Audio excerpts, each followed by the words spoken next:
pan asim lei pal zo in lenging thấy băng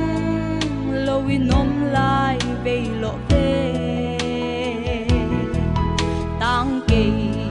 sang gà lại lung à ka gel gel chia nao băng kapin luan khi nul về ka ôm lại về le hắc sa ka thuak na te tung sian ma ngo na siang hong nai sak zel hi na thuak lại me ka gel chiang ka ôm lại về thuak zong ke đi pa na hong swak zel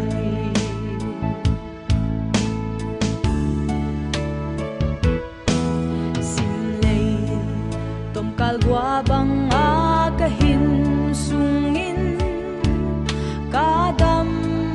sungi te sim siam taning bang kim katwa hem peu nang hon sol hi he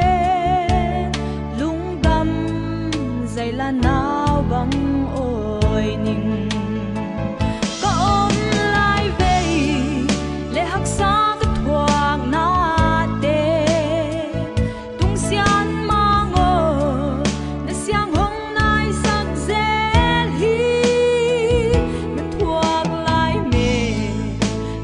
giang ka om lai ve thuak zong ke di pa na hong swak zel hi